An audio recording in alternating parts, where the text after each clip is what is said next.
Bienvenidos, soy Sebastián Olivera Misgan, docente de la Cátedra de Neuropsicología, y el tema que nos convoca hoy se refiere a la evaluación de las demencias. Para este tema en particular, que se enmarca en la unidad presente, pero que retoma temas anteriores por su complejidad agregada, se requiere de la lectura previa de la bibliografía, teniendo bien presente los distintos métodos y la información que brindan cada uno de los mismos. Así también tener bien en claro la definición de demencia, los distintos subtipos, Alzheimer, frontotemporal, vascular, etc., y sus criterios diagnósticos. El objetivo al que apuntamos es el de recorrer las etapas de evaluación en las demencias en general, quizás hagamos mayor hincapié en el Alzheimer por ser la más común, y qué métodos nos van a ayudar en este proceso. No dejaremos de incluir cuál va a ser la participación del psicólogo y su rol en la problemática general. Pues bien, empecemos. La situación con la que nos encontramos ante la demanda de un paciente que presenta síntomas o lo que llamamos queja cognitiva es un panorama que puede ir desde las declinaciones asociadas a la edad, pasando por un deterioro cognitivo leve, es decir, una alteración en un dominio cognitivo sin compromiso funcional, y finalmente el diagnóstico de demencia. La persona se encuentra en algún probable presente en este continuum, por lo cual debemos de emprender una tarea de exploración con herramientas de distinta índole que, como iremos viendo a continuación, nos van a permitir distinguir entre estos tres grandes grupos. La dificultad se encuentra en poder distinguir entre las zonas grises que ponen en duda nuestros esquemas diagnósticos, diferenciar una disminución cognitiva asociada a la edad del deterioro cognitivo leve o el deterioro cognitivo leve de la demencia. Por supuesto, lograr un diagnóstico lo más pronto posible dentro de la evolución de la enfermedad favorece la oportunidad de realizar intervenciones precoces. Decíamos entonces que cuando una persona o familia nos consulta, en este caso por quejas cognitivas, podemos hipotetizar que quizás se trate de un deterioro cognitivo leve o una demencia. Tenemos lo que se llama una hipótesis diagnóstica de inicio. ¿Cuál es la actitud que debemos tomar?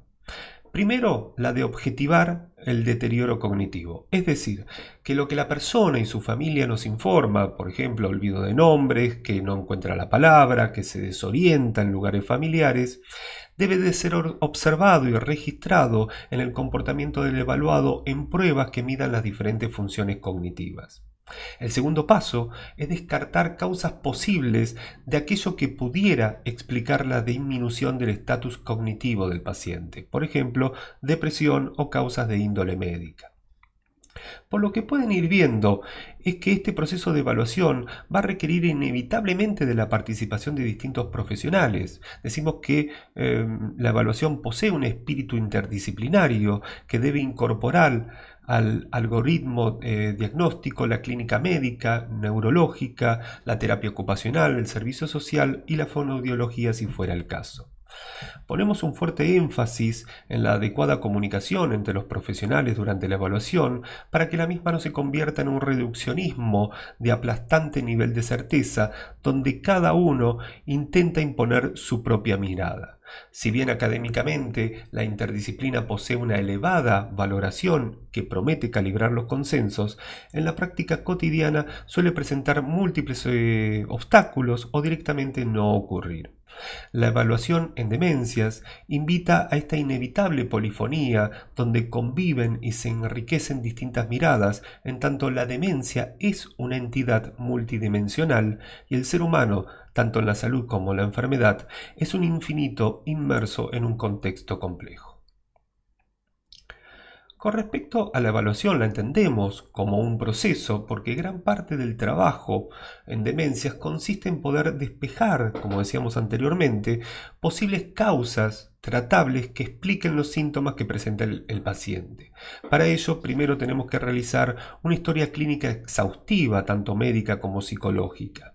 Se deben registrar los síntomas cognitivos informados, la forma de comienzo, el patrón de progresión y el impacto funcional de los mismos. Asimismo, es necesario conocer la historia educacional del paciente, la historia laboral y médica. El antecedente familiar de demencia es sumamente relevante en las formas hereditarias o con compromiso genético sospechado. Es importante que un informante confiable siempre acompañe al paciente a lo largo de la evaluación para que aporte datos que corroboren los suministrados por el paciente.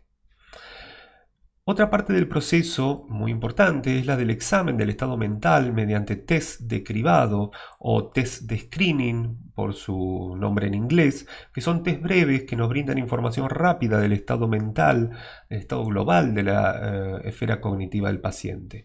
Necesariamente luego abordaremos con test más específicos que midan las distintas funciones con mayor precisión y profundidad. La evaluación se va a completar con exámenes médicos de laboratorio, por ejemplo, exámenes de sangre, para descartar causas como hipovitaminosis o fallas endocrinas. Como veremos más adelante, el análisis de las neuroimágenes realizadas por el examen de rutina del neurólogo va a completar el estudio. Vamos a hacer un repaso con respecto a los métodos en neuropsicología, donde encontramos los métodos clínicos e instrumentales, y estos se dividen en neurofisiológicos y de neuroimágenes. En la evaluación de demencias, para avanzar y que ustedes tomen apuntes, los que tienen un protagonismo central son los clínicos y los de neuroimágenes, en particular la resonancia magnética nuclear, el SPECT y el PET como los funcionales.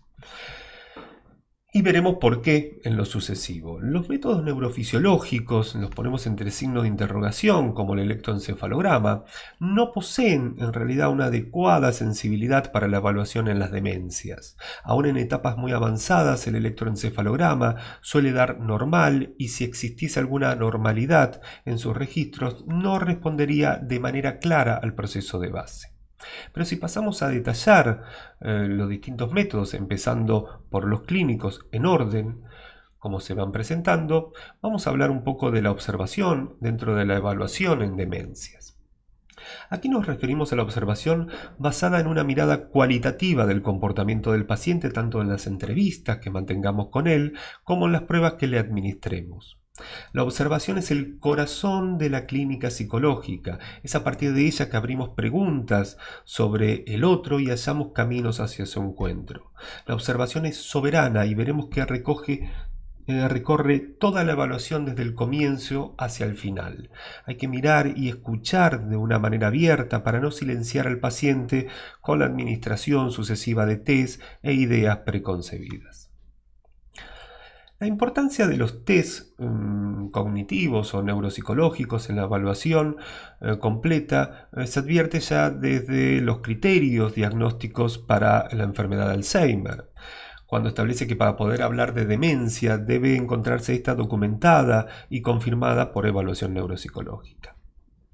La administración de test lo que arroja es un perfil de las distintas funciones cognitivas, las cuales afectan en patrones más o menos específicos, dándonos una clave muy importante sobre la naturaleza de la enfermedad que pretendemos evaluar.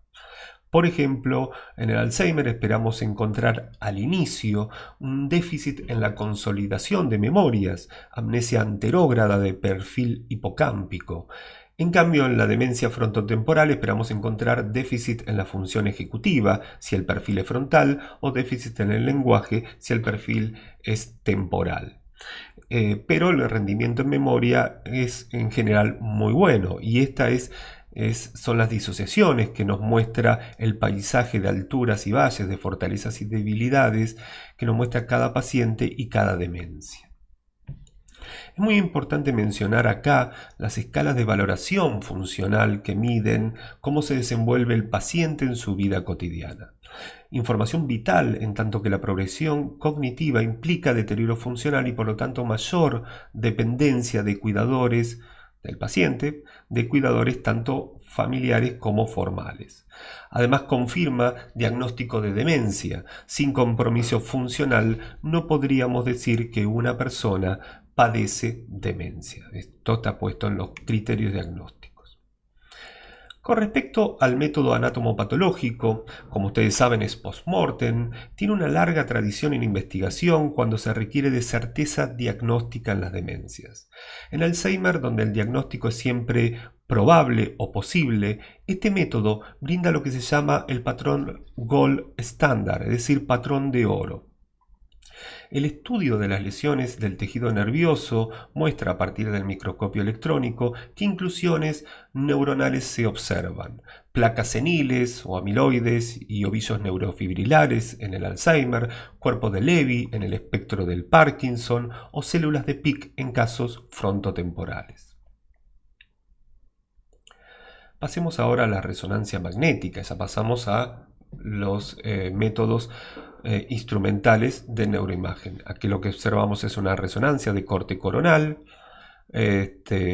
normal, deterioro cognitivo leve y ya una demencia que es de tipo Alzheimer, donde se puede ver el deterioro en los hipocampos y en el lóbulo temporal medial.